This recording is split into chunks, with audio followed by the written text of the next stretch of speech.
আজ দুপুরে লাঞ্চ দেখো, এখানে ভাত, এখানে গন্ধরাজ লেবু, এটা হচ্ছে পেঁয়াজ, সালাদ, এটা ডাল, আর এটা পুঁই শাক দিয়ে, ইলিশ মাছের মাথা দিয়ে, বেগুন দিয়ে, আলু দিয়ে, আর এটা খাসির মাংস দেখো, ওফ জাস্ট কি অসাধারণ। আর এটা হচ্ছে রসগোল্লা। তো মেনুতে সব কিছুই আছে, কালকে আমরা চলে যাবো, তো যাওয়ার আগের দিন জমিয়ে খাওয়া। Hello friends, welcome back to my channel. সকাল সকাল উঠে গেছি, আর উঠেই চলে গেলাম গ্রামের বাড়িতে শ্বশুরমশাইকে একটু দেখতে। তো শ্বশুরমশাইয়ের সাথে দেখা করে এখন আমরা বাড়ি ফিরছি। তখন বাজে সকাল 7টা। দেখো রোদ পুরো চমচমে রোদ উঠে গেছে, আর রোদ্রের জ্বালায় আমি তাকাতে পারছিলাম না।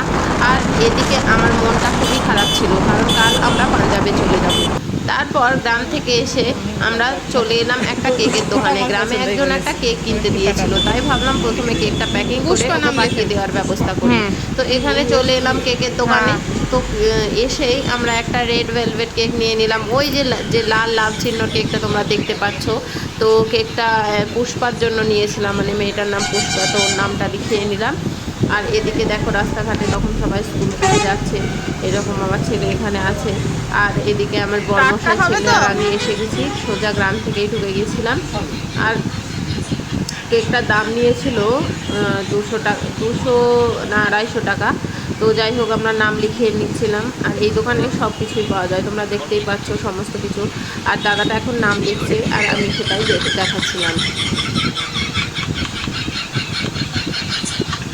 আর এদিকে বরমশাই দোকানে এসেও গেম খেলতে লেগে গেছে, মানে যেখানেই যায় ফোন বার করে গেম খেলতে লেগে যায়, নাহলে ফোন দেখে, মানে ফোনের খুব নেশা আর কি। যাই হোক, এইবার দাদাটা কেকটা প্যাকিং করে দিচ্ছে, তারপরে আমরা গ্রামের দিকে পার্সেল করে দেব। আর এখান থেকে সোজা চলে যাব বাজারে। বাজার থেকে এসে গেছি, আর নিয়ে এসেছি বাগদা চিংড়ি। আর বাগদা চিংড়িটা রাত্রিবেলা আমার ভাইয়ের জন্য রান্না হবে, মানে চিংড়ি কষা হবে আর কি। যাই হোক, এই চিংড়িটা দেখলে তোমরা খোলা ছাড়িয়ে নিলাম, আর এখানে বসে বসে আমি খোলা ছাড়াচ্ছিলাম। আর এদিকে রান্না হচ্ছে খাসির মাংস। আজ আমাদের এখানে রান্না হচ্ছে মাটন কষা, মটন কষা নয়, মটনের ঝোল বানাবো। দেখো পিসগুলো দেখো কি মোটা মোটা করে কেটে আনা হয়েছে বাজার থেকে। তো এটা মটনের লাল ঝোল বানাবো, পুঁই শাক দিয়ে, বেগুন দিয়ে, আলু দিয়ে, ইলিশ মাছের মাথা দিয়ে। এই দেখো। আর এখানে হয়েছে কলাইয়ের ডাল, রেয়াজি খাসির মাংস, মটনের পিসগুলো দেখো, নাল্লির পিস, তারপরে ওফ জাস্ট অসাধারণ। রান্না কমপ্লিট করে ভেবেছিলাম মাথায় মেহেন্দি লাগাবো, ভেবেছিলাম না, লাগিয়েওছিলাম, কিন্তু কারেন্ট না থাকার ফলে মেশিনে মিক্সার করতে পারিনি। আমার ননদের মেয়ে শিলে বেটেছিল, ভালো করে বাটতেও পারিনি। যাই হোক, মোটামুটি একটা লাগিয়ে নিলাম। আর এদিকে ছাদ ঢালাই হয়ে গেছে, তোমরা দেখে দিচ্ছো। তো ছাদে পানি জমানো আছে, আর এই দিন হয়েছিল বৃষ্টি, এই দেখো বাঁধটা। আর যেহেতু মাটিগুলো বালি মাটি, তো বাঁধ দেওয়া হয়েছিল, কিছু কিছু জায়গায় খুলে জলটা এদিকে বেরিয়ে এসেছে। তো আমি ওটাই দেখছিলাম। আর খুব বৃষ্টি হয়েছিল, যার জন্য আমি তখন ছাদে যাইনি, রান্না করছিলাম বলে। এখন একটু ছাদে গেলাম বাদটাতগুলো দেখার জন্য, আর তোমাদের একটু দেখিয়ে দিলাম কতটা ছাদ বাড়িয়েছি, তোমরা দেখতেই পেলে। আর এদিকে আমার মেয়ে বৃষ্টিতে ভিজছিল, ভেজার জন্য ছাদে চলে এসেছিল পাইপ দিয়ে স্নান করবে বলে, আর ওর পিসির মেয়ে দুজনে মিলে।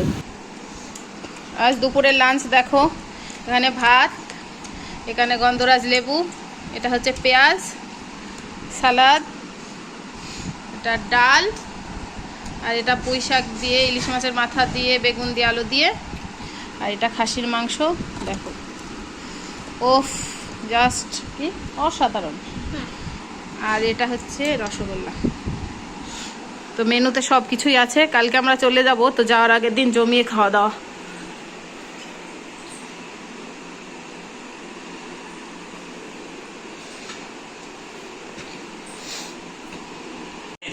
এত মানে খাওয়া দাওয়া, তো আমার বর কি বলছে একবার শোনো। আজকে রান্নাটা খুবই সুন্দর হয়েছে, খুবই অসাধারণ। আজকে রান্না বান্না কেমন হয়েছে দেখে কি মনে হচ্ছে? আজকে রান্নাটা অসাধারণ হয়েছে, পুরো ভুড়ি ভোজ একেবারে। ও কি আছে, ভুড়ি ভোজ। আর সব থেকে বড় ব্যাপার হচ্ছে, মানে খাসি মাংস যে পিসটা দেখো, ও রেওয়াজি খাসি রকটা যে করেছে না, কি বলবো তোমাকে।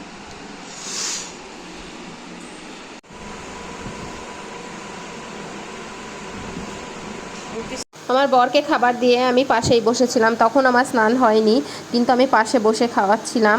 আর একবার বলছি এই পিসটা নাও, একবার ওই পিসটা নাও। যেহেতু আমার বরমশাই খেতে খুব ভালোবাসে, জানি না আবার কবে বাড়ি আসবো এবং ভালোবেসে আমার বরবাবুকে খাওয়াতে পারবো, তাই ভালোবেসে পাশে বসিয়ে আমার বরকে খাওয়াচ্ছিলাম। তারপরেই আমরা বিকালে একটু ঘুরতে বেরিয়েছিলাম, কাল তো চলেই যাব, তাই ভাবলাম আজকে একটু ঘুরোঘুরি করে নিই। তো দুজনে বেরিয়েছিলাম, মন মেজাজটা সেরকম ভালো ছিল না। বাড়ি ছেড়ে যেতে কার ভালো লাগে, আমাদের তো মোটেও ভালো লাগে না। আর 6-7 মাস পর যখন বাড়িতে আসি, মনটা পুরো খুশিতে ভরে যায় এবং আমরা যখন বাড়িতে থাকি খুব আনন্দে কাটানোর চেষ্টা করি, জানি না কাটাতে পারি কি না। তো আবার আমার মনটা খারাপ হয়ে যাচ্ছিল, আর বড়বাবুকে বলছিলাম যে কালকে এই সময় চলে যাব, মানে এই সময় এতক্ষণ স্টেশনে থাকবো। তো তারপরে চলে আসলাম সেই পুরনো কালীনগরের ব্রিজে, মানে ঘাটে। এই জায়গাটা এতটা সুন্দর, এতটা অপূর্ব, আমার তো বেশ ভালো লেগেছে। আর আমার এতটাই সুন্দর লাগছিল, তখন সূর্যটা প্রায় মাথার উপর ডুববো। আর চারিদিকের পরিবেশটা দেখো, আবহাওয়াটা আমার খুব দুর্দান্ত লাগে জায়গাটা। পানির উপরে আকাশের নিচে আমরা দাঁড়িয়ে আছি, জাস্ট অসাধারণ। এদিকে কচুরিপানাগুলো দেখো, আর বৃষ্টি হওয়ার ফলে পানিও কিছুটা বেড়ে গেছিলো। ঘুরে ফিরে মনটা ভরে গেল।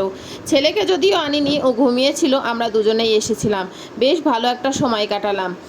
কিন্তু আমার তো আগেই বলেছিলাম যেহেতু মনটা খারাপ, তো বড়বাবু একটু আমাকে খুশি করার জন্য এখানে নিয়ে চলে এসেছিলো। তারপরেই ঘোরাঘুরি হয়ে গেলে সন্ধ্যা হয়ে গেছিলো, চলে গেছিলাম একটা ব্যাগের দোকানে, মেয়ের জন্য একটা পিঠ ব্যাগ নেওয়া ছিল।